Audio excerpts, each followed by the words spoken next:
नमस्कार दोस्तों, आपका स्वागत है हमारे आज के कार्यक्रम उमंग तरंग में। दोस्तों, बातचीत करने का तरीका हमारे काम को बना भी सकता है और बिगाड़ भी सकता है।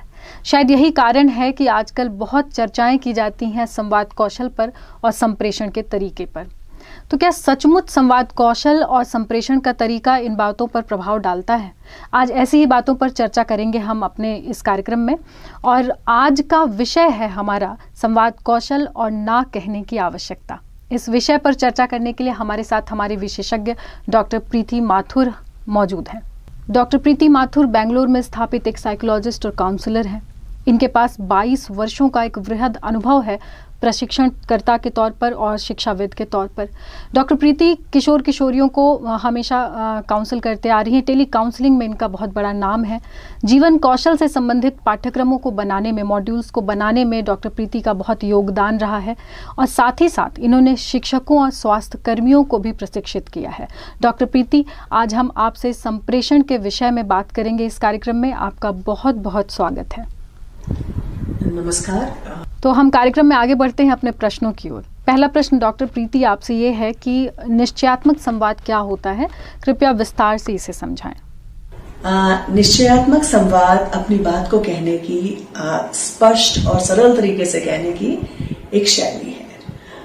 अगर आप देखा जाए तो इस शैली में हम अगर बात करते हैं तो अपनी बात को बहुत स्पष्ट और सरल तरीके से कहते हैं, ताकि जो सामने वाला व्यक्ति है वो हमारी भावनाओं को, हमारी बातों को बहुत अच्छे से और सरल तरीके से समझ पाता है और उसे अन्यथा नहीं लेता है।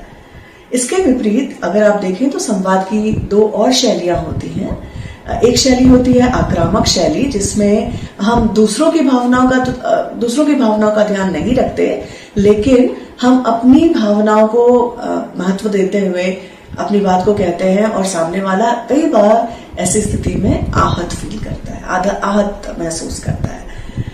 इसी के विपरीत दूसरे पक्ष पे देखा जाए तो एक और शैली होती है जिसे हम लोग निष्क्रिय शैली कहते हैं, जहां पर हम दूसरों की भावनाओं को तो ध्यान रखते हैं लेकिन अपनी भावनाओं को ध्यान नहीं देते हैं, अपना मन मारते हैं और अपनी बात कह नहीं पाते हैं और बाद में फिर पछताते हैं कि लोग मेरा फायदा उठा रहे हैं।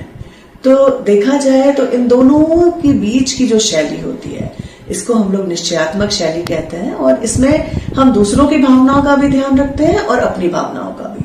इसमें कोई आहत नहीं होता, किसी के सम्मान को ठेस नहीं पहुंचती, लेकिन जो भावनाएं हैं या जो सूचना हम देना चाहते हैं या जो हम बात कहना चाहते हैं वो सरल और स्पष्ट तरीके से सामने वाले तक पहुंच जाती है और वो उसे अन्यथा भी नहीं लेता। निश्चित रूप से अपनी बात को इस तरीके से रखना कि किसी की भावनाओं को ठेस न पहुंचे, ये एक कला है और निश्चयात्मक शैली हमें वो रास्ता बताती है कि कैसे आप अपनी बातों को संतुलित तरीके से रख सकते हैं जिससे किसी की भावनाओं को ठेस न पहुंचे। तो प्रीति जी, अगला सवाल मेरा ये है कि निश्चयात्मक शैली में कौन सी ऐसी मूल बातें हैं किनका हमें ध्यान रखना चाहिए? बहुत अच्छा प्रश्न है। निश्चयात्मक व्यवहार में 3 मूलभूत बातें होती हैं जिनका हमें ध्यान रखना चाहिए। जब हम निश्चयात्मक रूप से संवाद करते हैं तो जो बोले वो ईमानदारी से बोले। यदि हम ईमानदारी से अपनी भावनाओं को व्यक्त करते हैं तो सीधे सामने वाले के दिल तक पहुंचती है। दूसरी बात, जब अपनी बात को कहें तो दृढ़ता से जरूर कहें, लेकिन विनम्रता का साथ ना छोड़ें। यानी विनम्रता के साथ और दृढ़ता के साथ कही हुई बात भी दिल तक पहुंचती है।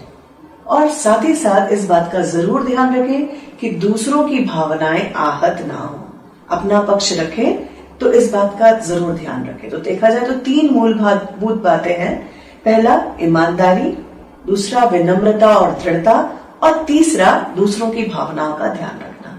यदि हम इन तीनों बातों का ध्यान रखते हैं तो निश्चित रूप से हमारी जो संवाद है वो निश्चयात्मक होगी। निश्चित तौर पे निश्चयात्मक संवाद शैली बहुत सी बातों का हल है और ये 3 मूलभूत बातें जो आपने बताई, अगर ये दर्शक हमारे ध्यान में रखेंगे तो उन्हें निश्चित तौर पे इससे मदद मिलेगी। आगे के प्रश्न बच्चों की तरफ से आ रहे हैं, तो अगला प्रश्न लेने के लिए हम बढ़ते हैं आगे। रतलाम से प्रहलाद धाकड़ अपना सवाल पूछ रहे हैं। मेरा प्रश्न यह है कि किसी भी काम के लिए मैं मना नहीं कर पाता हूँ, ऐसी परिस्थिति में हमें क्या करना चाहिए? ऐसा काफी सारे लोगों के साथ होता है कि वो लोगों को नहीं कह पाते। लेकिन अगर हमें अपने संवाद को निश्चयात्मक रखना है और हम चाहते हैं कि सामने वाला हमारी बात को समझे भी और उसके संग सहमत भी हो, तो उसके लिए जरूरी है कि सबसे पहले हम अपना आकलन करें। जब हम स्वयं का आकलन करते हैं तो हमें समझ में आता है कि हम चाहते क्या हैं, और जब हम अपनी भावनाओं को समझ पाते हैं, जब हम अपनी बातों को सही ढंग से कह पाते हैं, और तो हम ईमानदारी से कहते हैं। और जैसा कि मैंने अभी आपको बताया था कि निश्चयात्मक संवाद के लिए 3 महत्वपूर्ण चीजें होती हैं। एक तो ईमानदारी, तो यदि आप अपने ऊपर विश्वास रखते हैं, अगर आप में आत्मविश्वास है, तो पक्का आप अपने बात को सही ढंग से कह पाएंगे। दूसरी बात जो बहुत महत्वपूर्ण है वो ये कि जब आप बात करें, नहीं कहना हो किसी को, तो उसको नहीं जरूर कहें, लेकिन उसके साथ साथ कारण जरूर बताएं। कई बार होता है कि जब हम कारण नहीं बताते हैं और सीधे नहीं कहते हैं, तो सामने वाले को लगता है कि आप बहुत आक्रामक हो रहे हो, आप उनकी बात को नहीं समझ रहे हो। लेकिन अगर आप नहीं कहने के साथ साथ उनको कारण भी बताते हैं कि आप नहीं क्यों कह रहे हो, अपनी बात को ईमानदारी से, दृढ़ता से रखते हैं, तो सामने वाला व्यक्ति आपकी भावनाओं की कदर भी करता है और आपकी बात को समझता भी है। जी बिल्कुल। हम में से बहुत सारे लोगों की ये परेशानी है कि हमें ना कहना नहीं आता है।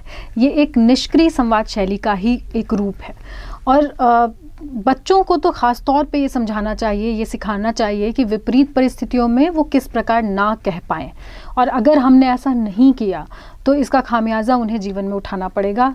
उनका कोई इस बात को लेकर के कोई उनका फ़ायदा भी उठा सकता है। प्रीति जी, अब अगला सवाल मेरा आपसे ये है कि ऐसी कौन सी बातें हैं या ऐसी कौन से विशेषण हैं जो एक मुखर व्यक्ति को परिभाषित करते हैं?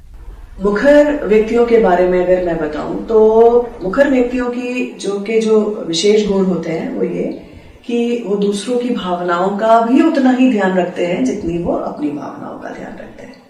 दूसरा, उन्हें अपनी भावनाओं को, अपने विचारों को और अपने मतों को रखने में कोई तकलीफ नहीं होती है। वो दृढ़ता से, ईमानदारी से अपनी बात को कहते हैं। जब वो बात करते हैं तो वो आंखों में आंख डालकर सामने वाले से बात करते हैं, ताकि सामने वाला उनकी बात को सही ढंग से समझ सके। साथ ही साथ उनकी जो भाषा शैली होती है वो किसी को आहत करने वाली नहीं होती है। वो उनका जो तरीका होता है वो रिश्तों को बनाने वाला होता है, बिगाड़ने वाला नहीं होता है। और सबसे महत्वपूर्ण गुण है वो ये कि उन्हें अपने अधिकारों के बारे में पता होता है। उनको ये पता होता है कि क्या सही है, क्या गलत है। तो ये सारी विशेषताएं अगर आपके अंदर हैं तो मैं ये कह सकती हूँ कि आप एक मुखर व्यक्ति हैं। जी ठीक। तो मतलब इसका मतलब ये समझा जाए कि मुखर व्यक्ति वो है जो अपनी बातचीत की शैली में निश्चयात्मक शैली का प्रयोग करता है। ठीक है, अगले प्रश्न के लिए हम एक बच्चे से जुड़ रहे हैं। अगला प्रश्न पूछ रही हैं हमसे बैतूल से श्वेता बारस्कर। मैं किसी पर भी जल्दी विश्वास कर लेती हूँ। लोग मुझे भड़का कर मेरे मजे लेते हैं। मैं अपने आप को कैसे रखूं कि लोग मेरे साथ ऐसा मजाक ना करें? मुझे लगता है कि जो लोग ज्यादा जल्दी फायदा उठाते हैं वो बहुत ही दयालु और बहुत ही हेल्पफुल नेचर के होते हैं, एक दूसरे की मदद करने वाले होते हैं, और इसीलिए लोग उनका फायदा उठाते हैं। तो सबसे पहले तो आपको अपने ऊपर काम करना है। मैं ये नहीं कहती कि आपको दयालु नहीं होना है या आपको दोस्ताना व्यवहार नहीं करना है, बट आपको ये पता होना चाहिए कि क्या सही है, क्या गलत है। यदि आपको लगता है कि सामने वाला व्यक्ति आपकी बात का नाजायज फायदा उठा रहा है, तो उसको अपनी बात दृढ़ता से बताएं कि भाई हम ये इतना कर सकते हैं, इससे ज्यादा हम नहीं कर सकते हैं। कई बार होता है कि वो आके आपको भड़काते हैं, आपको ऐसी बातें बताते हैं और आप आक्रामक व्यवहार करना शुरू कर देते हैं और फिर बाद में आप पछताते हैं। तो ऐसे में जरूरी है कि पहले जो व्यक्ति आपको भड़काने की कोशिश कर रहा है उसकी बात को सुने और फिर उसे दृढ़ता से कहें कि मुझे ये पसंद है या पसंद नहीं है। जब आप दृढ़ता से और ईमानदारी से आंखों में आंख डालकर अपनी बात को कहेंगे तो सामने वाले को उसकी सीमा पता चल जाएगी, और जब उसे सीमा पता होगी तो वो 1-2 बार जरूर गलतियां करेगा, लेकिन फिर जब उसे सीमा पता है तो वो सीमा का उल्लंघन करने का प्रयास नहीं करेगा। जी बिल्कुल। इसका मतलब है कि हमें अपनी खूबियों का तो ध्यान रखना ही चाहिए और साथ ही साथ सामने वाले के अभिप्राय को भी समझना चाहिए। और मुझे उम्मीद है कि आपके इस जवाब से श्वेता को अपना हल मिल गया होगा। प्रीति जी, एक और बात देखी गई है कि अक्सर ही ऐसा होता है कि मुखरता के अभाव से कुछ मुश्किलें खड़ी हो जाती हैं, जैसे जैसे हम अपनी भावनाएं व्यक्त नहीं कर पाते, और सबसे बड़ी बात कि हम विपरीत परिस्थितियों में ना नहीं कह पाते। तो मेरा सवाल आपसे यह है कि मुखरता का अभाव क्यों होता है, किस वजह से होता है?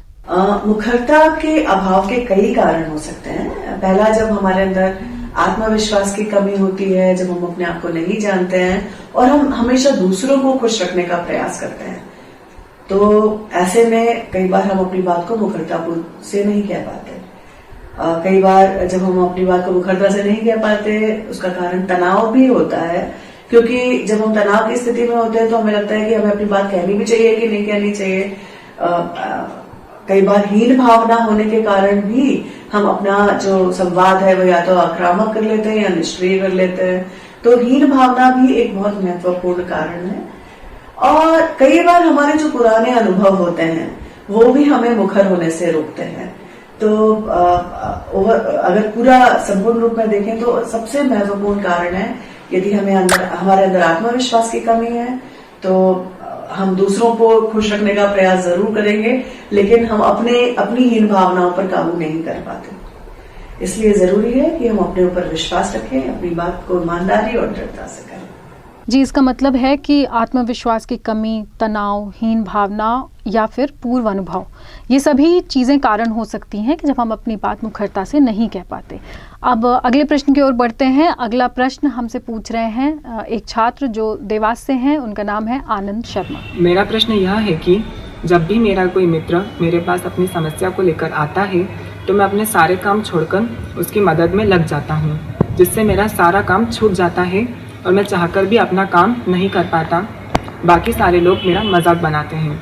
मैं लोगों को अपना फायदा उठाने से कैसे रोकूं? मुझे लगता है आप बहुत परोपकारी व्यक्ति हैं और इसीलिए जब भी कोई आपके पास कोई समस्या लेकर आता है तो आप अपने सारे काम छोड़कर उसके संग लग जाते हैं। सही बात है, जब आपके काम छूटते हैं तो आपको डांट भी पड़ती होगी और लोग आपकी बात को समझ भी नहीं पाते, लेकिन बाद में आप आहत महसूस करते हैं। यानी जो आपका तरीका है वो ऐसा है कि सामने वाले व्यक्ति की भावनाओं का ध्यान आप ज्यादा रखते हैं।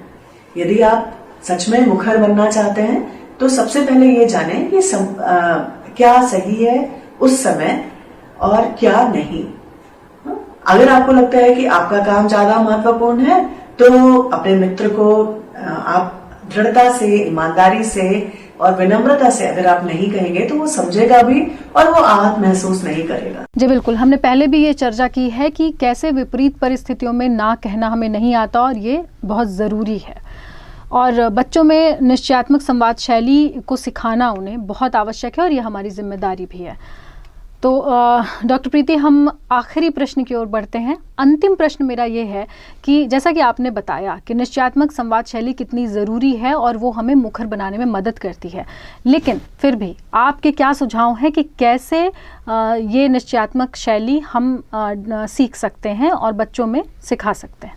अगर आप प्रयास करें तो आप अपने आप को मुखर बना सकते हैं। उसके लिए सबसे पहले जरूरी है कि आपको अपने आप से ये मानना पड़ेगा कि अब मैं जब बात करूंगा तो मुखर होके करूंगा। मुझे अपना आक्रामक व्यवहार या निष्क्रियात्मक व्यवहार को बदलना है। जब आप ये ठान लेंगे तो आप जरूर मुखर व्यवहार कर पाएंगे। दूसरी चीज ये, जब आप बात करें तो सामने वाले के व्यवहार को भी समझें और साथ ही साथ उसकी भावनाओं को भी समझें और कोशिश ये करें कि जब हम अपनी बात मुखरता से कहें तो सामने वाला आहत ना हो और वो आपकी बात को समझ सके। और इस चीज के लिए जरूरी है कि हम अपने आंख कान सब खुले रखें।